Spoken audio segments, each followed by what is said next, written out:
inquisitive episode of We Only Look Thin. I am Katherine Weigel. I have lost about 145 pounds. Wow. And with me today is... Donald Weigel, and I have lost about 100 pounds. And together we Only Look Thin. We are, and we are very famous. Oh my goodness, yes. We are tastemakers, we are influencers, and I think, in my own head, we are. I know. But I can barely go out right now because of how famous we are. It could also be the global pandemic that's happening. Oh, yeah. No, that might be the actual reason I can't go out. But we get mobbed by fans wherever we go. We do. Actually, well, one person greeted us in public saying they knew we did get stopped on the street one time. Who we were. So, so thank you. Yes. Yeah, that was good.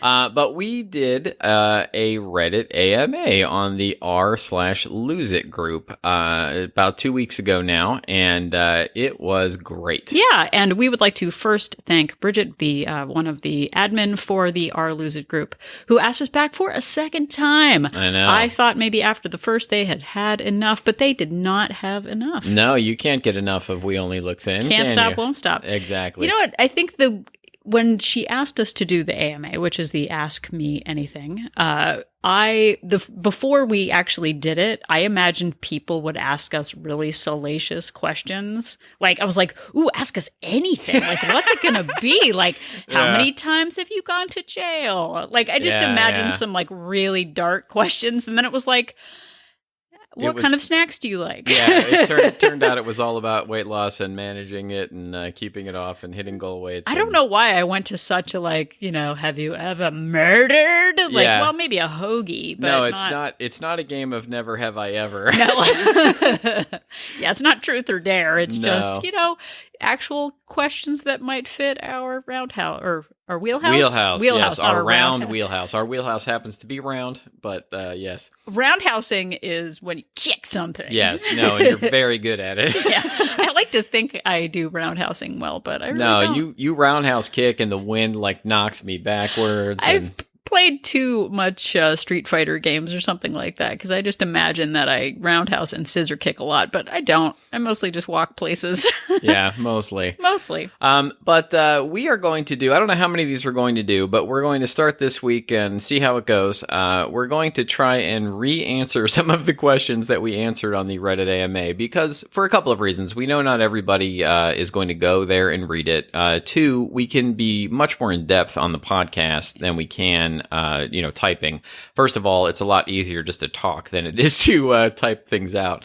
And then also, even though we have done episodes on these topics before, I sometimes forget. I think we sometimes forget that people haven't listened to every episode. And also, it's really nice to have like a refresher course a lot of times. I like to remind myself, I was thinking recently I really should reread Atomic Habits. I felt like when I first read it, it was all fresh and I was following it and but it's been a while. I don't remember exactly how long, but, a year and a half or something since I read it. And I feel like, a lot of it is sort of fading away and I should get back to it. Well, as we were preparing to do this podcast, we did the AMA very recently.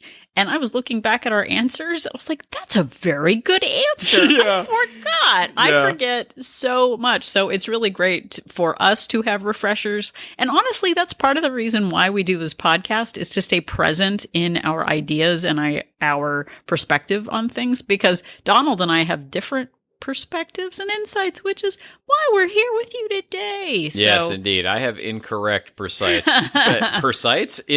and perspectives. Wow, I made like a new word. Your insights and perspectives are your persights. And Catherine has the right ones. But all right, let's get to it. We have a question. The first question came from, and I'm going to probably butcher the pronunciation of this username, but I'm going to say it's Blurbingify.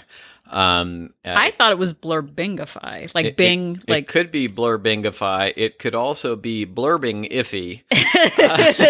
But she says, I'm so excited for this AMA. Yes, that is correct. Are you sure it's a woman? No. Okay. They. They've lost 40 pounds. 40 Congratulations. Pounds. Yeah, that's pretty amazing. I only just discovered your podcast this week, and since I've binged like 15 episodes, a mix of old and new, And since then, I've binged 15 episodes, a mix of old and new. The treats come out at night is a godsend, and I'm experimenting with that advice on that right now. Yes. So that was a You're recent welcome. episode that we did. My question is, have you guys noticed any changes with your hard-to-moderate snacks over the years? Has the self-control improved for some, or are you still in the only buy the snack size or even never buy of some of your favorites? And the answer is yes. No, I think that, things have changed over the years, but pretty much it's the same. Some exceptions are, back when I first started 5 years ago, I felt like I could not moderate Coca-Cola. That's always been a real hard one for me. And I was somebody who drank like 6 to 12, cans of Coca-Cola. Seriously. Every day. Like every day. And for a long time, when I first got the diabetes diagnosis, I cut out all sugar, and I was really afraid to bring Coca-Cola back into my life. But a few years ago on the Super Bowl, I decided to, see how it would go if I had one, and it turned out it was fine. I was shocked when I opened the cupboard and saw the bottles of Coca-Cola. I was very nervous for us as a family, wondering if he would be able to moderate. But he said, I'm going to give it a try.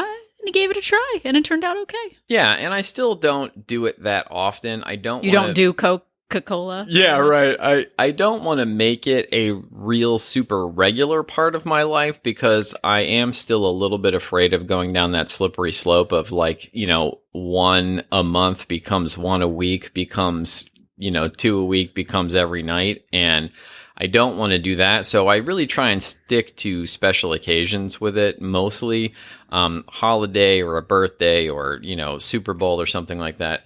And so I do moderate it that way. But I have managed to, keep it under control now for 3 years. Well, and I think the biggest thing in this part of our weight loss journey has been to not go back to those old, I'm a thin person now and I can ... Because previously we would have said, okay, we're cutting out Coca-Cola altogether.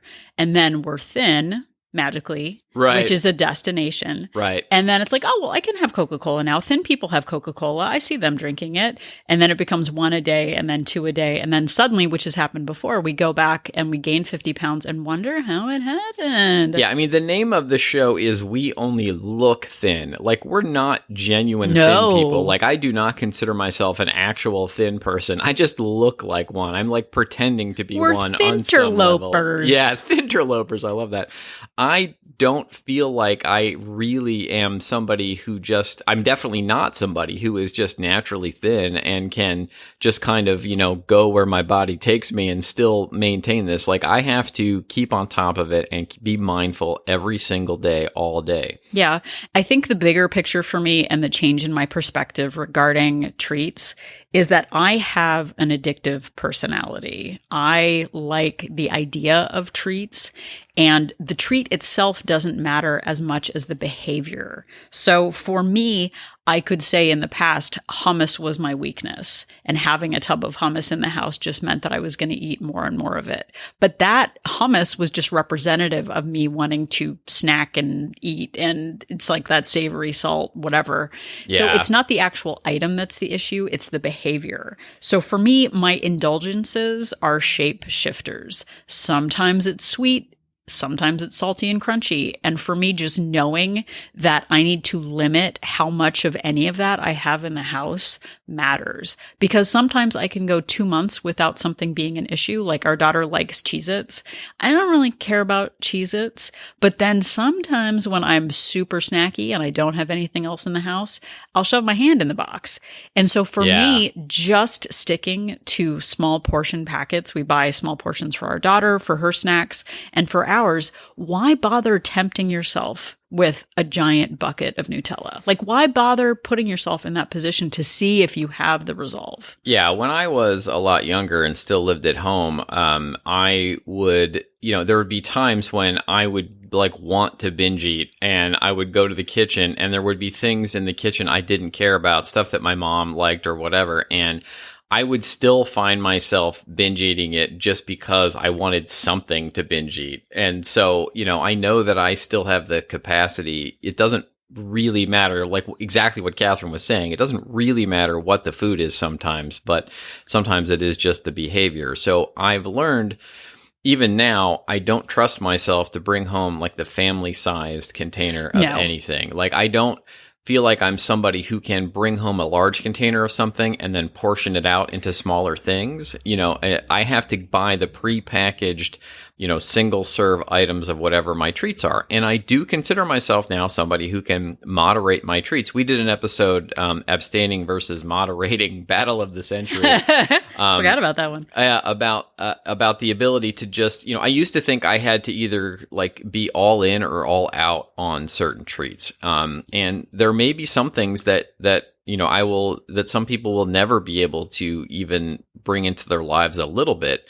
But now I consider myself somebody who can moderate, but I have to do it in the right way. And it's a mental game, but I have to bring home the small single serve package of things. I can't have something that's like just wide open that I can just easily reach into and grab, because that is a recipe for disaster. Well, and I think too, I think the change in perspective now, because we are grown-ups, is that I know you were saying like, I have to, but like, we have the perspective where we get to understand ourselves and we know ourselves well enough to just know that it's much easier to stick to our goals if we make it easy to stick to our goals. So for us, single serving, only bringing a limited amount in the house, we don't need a case of Coca-Cola. We'll buy a 4-pack. Yeah. Does it cost more? Yes, it costs more, but that's fine. Like, I go to Costco. When we go to Costco, I sort of joke about it. I buy healthy big bulk. And then I don't buy big bulk 5-pound buckets of Nutella because I don't need bargain Nutella. Nobody needs that. Yeah. And then, buying that giant thing of Nutella, like you feel a pressure almost to finish it. Right. Well, oh gosh, it's going to go bad. But like, we're okay with high price, small portion treats. We know ourselves well enough to know those old habits, those old slippery slopes, canary in a coal mine things that lead us down a bad path. It is not worth it to me to tempt myself with giant portions like that. So for us, I mean, and I think we've said it before, that 3 strikes you're out rule. Yeah, I love that rule of yours. If I buy something and 3 times it totally leads me down a bad path, then maybe I just need to take a 6-month break from it. Maybe I need to pair it. We did an episode called Pairing is Caring. I do not bring delicious bagels into the house because for me, it just leads me down a path of eating 2 or 3 or 4 bagels. So for me, I pair it with a haircut. It's fine. And I still am able to keep it in my life in a mindful way. And I think that it's important to note that, going off track one time, or, bringing something home and realizing that there's, that you have 3 strikes with it and then not bringing it home doesn't mean that you need to give up all your progress on your diet and exercise. It's what you do afterwards that counts. It's not an all or nothing like, well, I messed this up, I might as well just give up entirely thing. It's what you do after that really matters. And I also think, and you said this in the AMA, I think it is okay to reevaluate your food choices every 6 months or every year, like whatever it is. Like, like me with Coca-Cola, like there was a point where I wasn't able to have any in the house because I couldn't moderate it. And now there is a point. So there might come a time when things change. We talk about on the show going through different seasons of your life, and there might be a season where you have to completely abstain from something, but that maybe down the road you will be able to moderate it. Well, and on a final note, I love final notes, and here we go. Before we started recording, I told Donald I needed a minute because I needed to look up first-degree murder versus second-degree murder and what that meant. And, and I was fearful for my life, but it turns out it was for the show. It was. But that first-degree murder is the premeditation. I know myself well enough that if I buy bulk sweets at Costco, there is a very good chance it is going to lead to me overindulging on them. When I say I'm just buying them for our daughter, I know I am lying to myself. I do not need a giant bucket of, 150 calorie Aussie Bite. Oh, they're for her daughter. She'll be able to eat these for 30 years for breakfast. Yeah. Because I'll just eat them all. Second degree is accidental. Oops. We went over to a friend's house and they had my favorite treat. That is, gosh, I should know better and I should plan better. Right. But bringing danger foods into my house is just not helpful. And so I know myself well enough to not do that now. We are grown-ups and we are students of our loopholes. Yeah, and I think that before we move on to the next one, we have done a few episodes on this topic, even more in depth, and I will link to them in the show notes if you're interested in listening to us talk even more about this topic. Yep, and they were The Treats Come Out at Night was one episode. We Only Look Thin After Dark. Oh yeah, I love that Pairing episode. is caring. You talked about abstaining versus moderating. So we have many, many, many ideas on this topic. Oh, and I also wanted to mention. Oh no! I don't know. I'm kind of self-conscious about this, but when people start our podcast and they listen to the old episodes, oh my gosh, the like sound a Victrola quality, we were using like a really crummy microphone and didn't know what we were doing in the Mr. same Microphone, way. Like we basically. still record this in our living room, so it's not like a professional like studio, but it sounds way, way better after about the first 6 or 8 months. So Oh my god, yeah, just stick with it. yeah, stick with it. It does sound better later. Okay, so the next question comes from, and again, I'm going to butcher the pronunciation. I believe it's Macamee 14 or Macamai 14. What about McAmy 14 or Oh, MCA My 14? Yeah, it could be any of those things. Man, I'm not that good at this. Okay, Amy and I or McAmy. I don't know if that's right at all. Anyway, she, pretty sure this is a she, says, love the podcast. Yes. Thank you for being such an inspiration. And that is the end of what we just have wanted to say today. They know what they're talking about. She says, I identify my marriage with a lot of what you talk about in your past, enabling bad behavior, loving to go out to eat. If one person is focused on being healthy, the other one may subconsciously sabotage, which is what we did for many, many, many years. But we know it and we are working on it. I am wondering how you handle policing your partner. It sounds like you guys have just been laser focused for the last 5-ish years, so it may not be an issue for you. But if my partner is trying to lose weight, I want to be supportive, so I might ask if he really wants that second helping. Do we really need to order dessert after a decadent meal, etc.? But not sure if we should just each stay in our own lane. And I think this is a great question, and I think it's something we really haven't talked about that much on the show also. So when we're talking about policing, I have to go back to my childhood and remember a Mr. Peter Brady, who became hall monitor of the Brady Bunch. I don't know, of his school. For some reason, they appointed a hall monitor of the house or something? Sure. But he got a little bit of power and kind of abused it, and then ended up everyone hated him by the end of the episode. Yeah, it wasn't it's been a good a while look for my since guy. I've seen it, but I believe he alienated all of his siblings because the power went to his head, and he was like overly handing out tickets. I think wasn't there a point where Bobby was just trying to like skirt the rules and thought Peter would let him off? Yeah, and he didn't. Monitor. It did not go well. Yeah, it created lots of friction. It was like a Stanford experiment. It really got dark. Exactly. But that whole thing of policing your partner who you love and cherish, it led for many years, for about 20 years, maybe a little less, it led to secrecy, resentment, and shame, the 3 pillars of marriage. Somehow we made it, but yes. But it really, I didn't even realize for the decades that I did Atkins and Weight Watchers and calorie counting that secrecy and secret eating became a huge part of my life. I didn't even realize it was something that I was doing. Yeah, I used to hide in the kitchen from Catherine and eat stuff because I didn't want her to see me eating it because, I carried around this shame and, she was doing the same thing. Yeah, I would get McDonald's and then throw out all of the food packaging in a dumpster before I got to work or before I got home. I would literally, and this is kind of how I started this part of my weight loss journey, was I would pretend to be helpful and take our daughter's food into the kitchen to throw it in the waste disposal, which ended up being my mouth. And I would just literally keep the pantry door open, which is near where the trash can is, and then just secret eat food. And really I didn't quickly. know anything about That's the why McDonald's it's called secrecy. for years. And I only kind of suspected about the eating our kids' food in the kitchen. Well, anyway, but it's a hard thing to talk about. And now we don't ever stop talking about it. But I think that, in the world of policing, terms like, are you going to eat that? Is that a good idea? Yeah. Honey, I thought you were on a diet.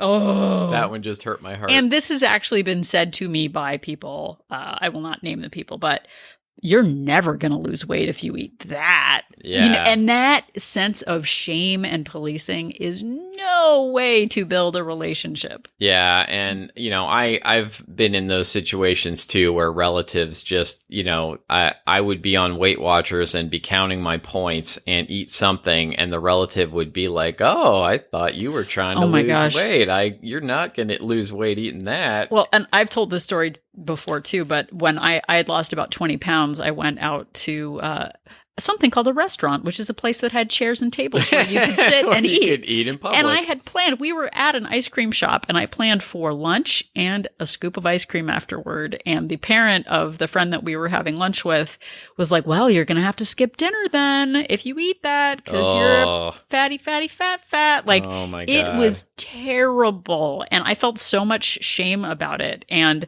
when anyone is policing what you're eating, it just makes you feel terrible. It makes me feel terrible. So what do we do? And I think that the best thing to do is when you are, and I'm using this word loosely in air quotes, sober, when you as a couple are not in the heat of, being face down with some giant treat situation, you have a discussion, and it can be difficult in marriages and relationships, but have a discussion about how you want the other person to police you, so to speak, or how you want, what do you want to have happen when you're faced with these situations? Like, do you want the other person to say anything to you? Like, how do you want them to say it? And, really think and try and plan ahead so that when you're in the real situation, you're not surprised and taken off guard, and you're not using the wrong words that are going to trigger your significant other in the moment. Right. And I think too,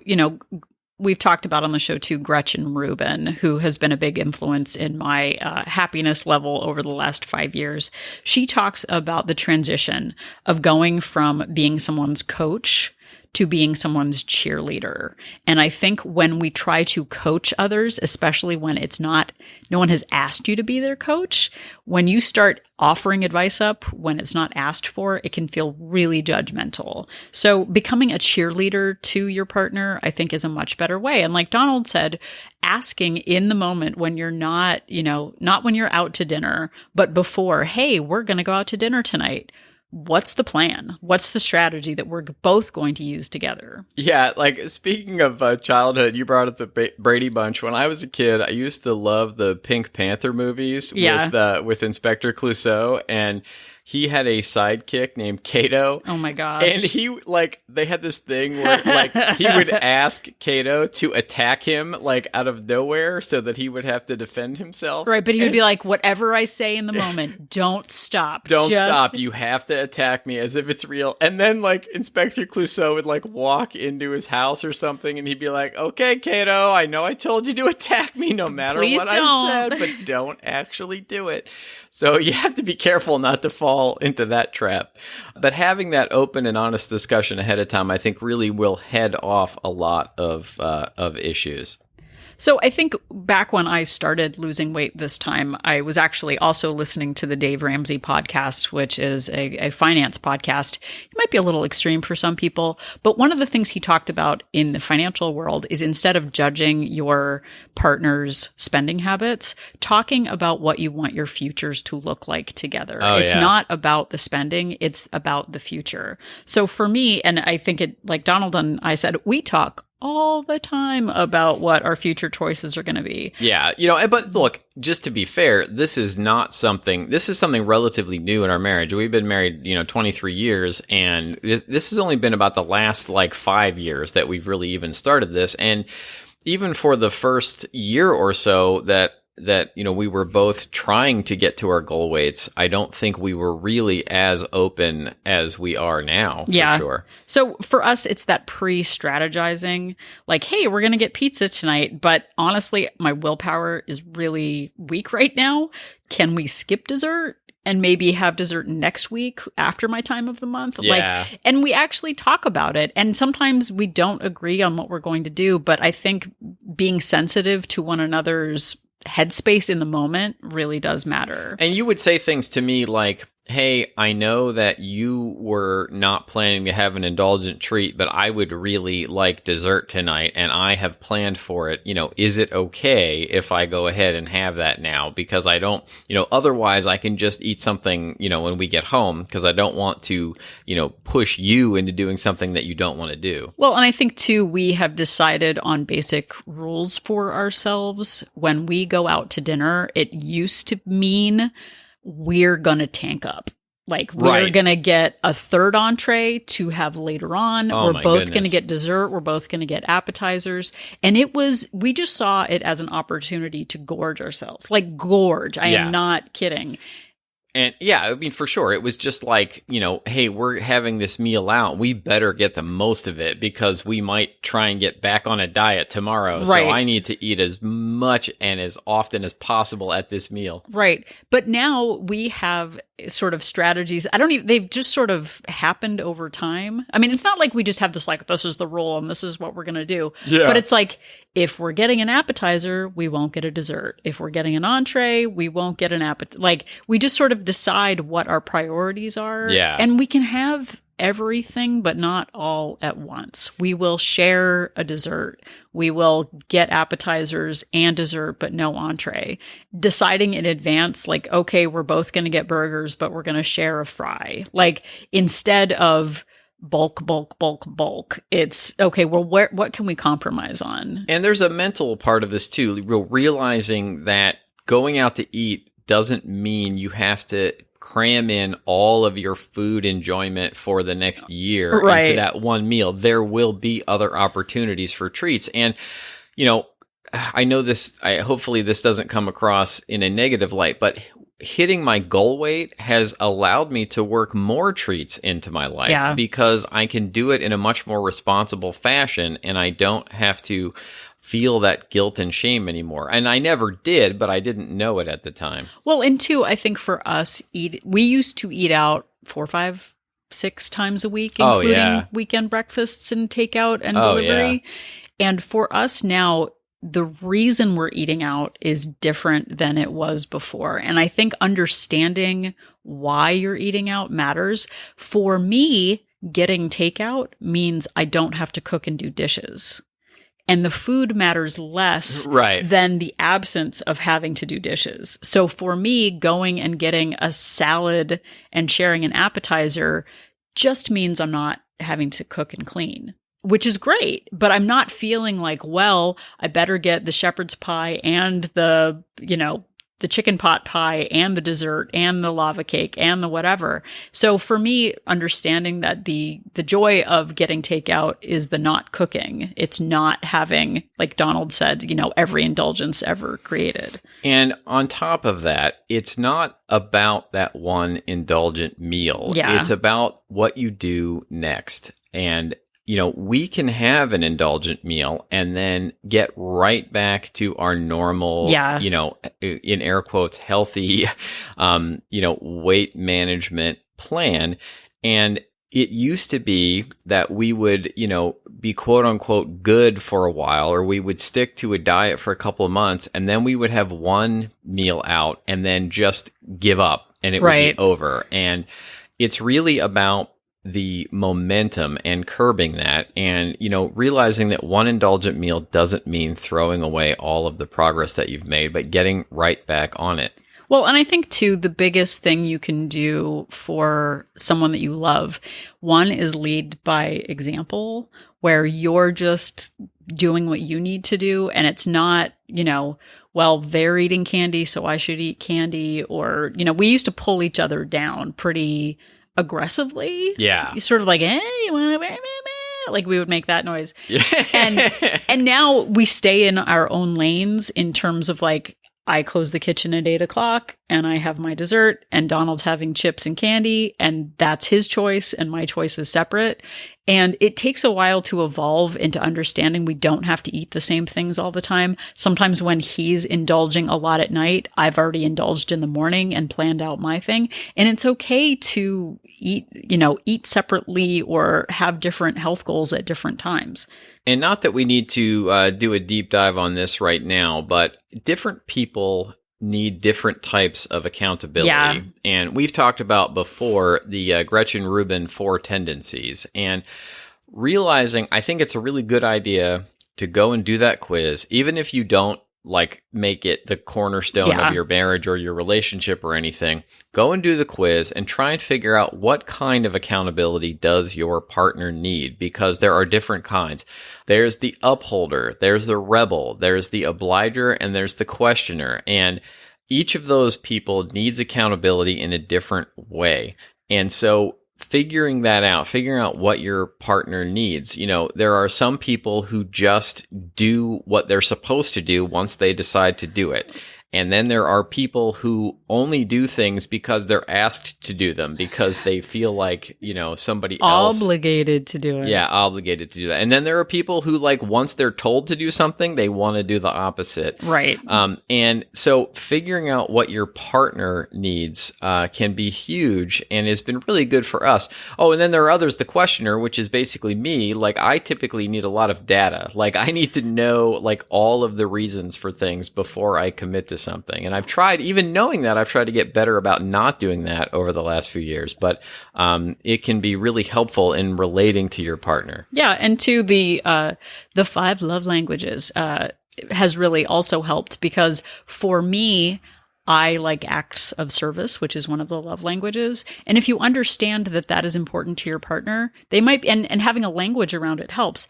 As a person who likes acts of services, like, how can I support you? Well, I can go shopping for you. I can pre-chop your vegetables for you. I can cook for you. I can portion out food. Like, there are different ways that you can support your significant other without having to police, because you can just add to their experience. For us, having quality time together matters. So we might walk to a restaurant where we're getting in exercise, we're going out to eat something, and then we're walking back home again. So there's lots of different ways to add healthy activity into your marriage or into your relationship without it being policing. And The 5 Love Languages is a book that I will link to in the show notes. I'll link to it on Amazon, and you can check it out. It's pretty interesting and has really been insightful for me. I think it's really helped our marriage, learning what motivates each other and like what sort of, what love language that each of us has, like what we respond to, has been really helpful. Yeah, understanding how you feel appreciated, supported, and in a judgment-free zone has really helped. And just because the way I need support, it doesn't mean it's the way Donald needs support. So having that better self-understanding, having a space where we, like when we go on walks together or when we rebound, we talk about strategizing about how we need support in that moment, in that day, in that circumstance. We can do it in a non-judgmental way and really like, I think the culmination of all of this is we're trying to build a better life for each other. We're not looking at being better than one another or judging or who gets the award for being the most fit, most together, least mess. Like, we want to age well. We want to support each other. We want to make it easy to support one another's goals. And we are, learning every day how better to support one another, which just makes our marriage better, which makes it easier to eat, which makes it easier to not secret eat. Like, it just gets better and better the more you're able to understand one another. And you said it during the AMA, like, we were on a path where we were both going to end up in wheelchairs, Yeah. and I was going to end up with, or maybe both of us were going to end up with serious complications from diabetes. And it's no longer a vanity project. Right. When we were young, it was about looking good. Now it's really about aging well and aging really well together, and going into our 50s, 60s, 70s, 80s, and hopefully beyond, and still being able to walk upstairs and go on walks and carry groceries upstairs and really enjoy our lives and not just be wheeled around all the time. Right. Right now we're shut-ins because of COVID. Right. But before we were shut-ins because we were exhausted, overwhelmed, got takeout all the time. We were unfit. We couldn't even, just walking a block to Rite Aid was a big deal. And so we're aging in reverse a little bit, and that it takes effort and time and consistency. But I want to be retired and mobile. I don't want to need a wheelchair by the time I'm 60 because we got so much takeout that my knees hurt so much that I can't go up the stairs. And that's what we were leading toward. So going back to that Dave Ramsey thing of what kind of a future do you want together? Yeah. And then start building your life around dreaming together instead of like getting out policing hall monitor charges. I don't think a marriage based on resentment, shame, and secrecy, not really sure that that's what people are writing about. So thank you very much for listening, and we really appreciate it. If you enjoyed this episode, you can find all of our episodes wherever you found this one, and they are always available at our website as well at weonlylookthin.com. And if you're at weonlylookthin.com, you can also find out more about our support group, Wolt Place, WOLT Place. It is a support group for women based on Facebook. You can click on Join Our Support Group and find out more about our 2 options for membership. And if you have questions for us, you can email us anytime to weonlylookthin@gmail.com. We love to hear from you. We will eventually answer, maybe not the minute you write us, but we do eventually get back to everyone. And we love to hear from you. We love to hear episode ideas from you. We'll answer questions just like we do on the AMA right to your email inbox. So feel free to reach out. Yeah. And you can also follow us on the socials. You can follow us on Instagram, Twitter, and Facebook at We Only Look Thin. I'm actually thinking I might start tweeting more. Just start saying what I want to say. Yeah, I tweeted a decent chunk for a while, but I've really slacked off on it, I admit. I think people need more of my comedy, and I think Twitter might be the place to do it. It might be. I follow a lot of comedians on Twitter. It's good stuff. Yeah. Also, if you want to do something for us, we would really appreciate if you would go to Apple Podcasts. Even if you don't use Apple Podcasts, go there and give us a rating, preferably 5 stars, and a review. For every rating and review we get boosted in Apple's search results when people are looking for shows like ours. So we would really appreciate it. Yeah. So if you're in a relationship and still not sure whether it's better to be a coach, cheerleader, or a police officer, just remember that Donald and I are an inspiration.